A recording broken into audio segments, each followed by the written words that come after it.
So Pat, we're here in County Tyrone on Robin Clement's farm. This is the second unit that he has. Earlier on we're on his home farm. So this is land that he bought 2 years ago, and we're currently in the low-lying section of it. So this is really swampy stuff. We just walked through the whole way of it. Now we're at the bounds where the river is. We're at the high point now. We walked through the wet lower parts. I mean, what's the conclusion for here in terms of a drainage programme?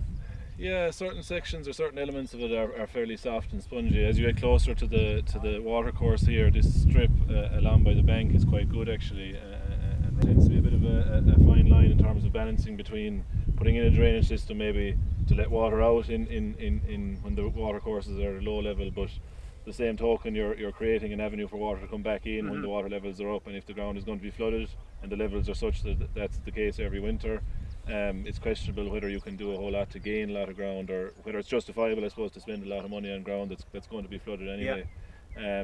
So I think. So one suggestion was to, lower the height here and lift it back there. Yeah, there was a debate, I suppose, whether you'd shift a lot of ground around, but looking at it and looking at the levels here where we're standing back to where we walked through, quite a variation in levels, and I think that the volume of material you'd want would be astronomical. I think over a 10-12 acre area here, big costs even if you could get it, and if you could get it, quality would be questionable, I would say. So it's I suppose I don't think it's really feasible.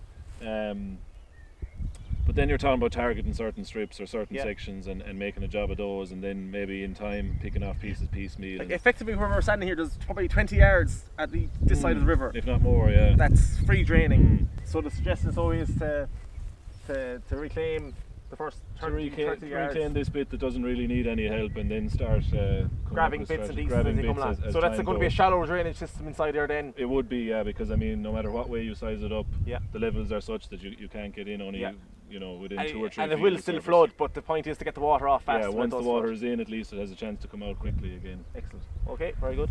So Pat, I mean, what's the characteristics of this soil? Once you get beyond a certain level, and here is really as extreme as it gets, you have a situation where each stone, I suppose, is a blockage, or is not letting water pass. The water has to navigate its way around it. So that's fine if there's 30, 40, 50% stones in the soil maybe. Yeah.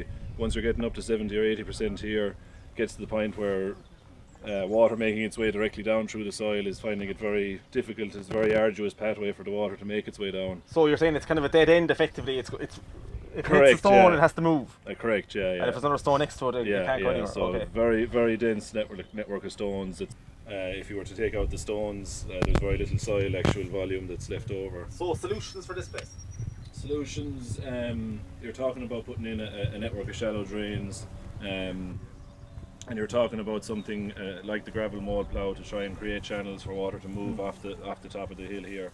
There isn't enough capacity in it, natural capacity, so you're trying to introduce a route for water to be shipped out of the field here. Okay. So you're saying what, a metre and a half apart? Yeah, further? 1.2, 1.3 metres. How deep down? Gravel tunnelling. Gravel is about 40 centimetres back up to about 20 centimetres. Okay. So it's a column that's probably about 20 centimetres depth. Yeah. And that'll vary, of course, with the gravel mold plough, but something generally in that range. With that, then, when it does get wet here on top, at least the water has somewhere to go, and it's not trying to make that arduous journey as I described it through the network, the dense network of stones.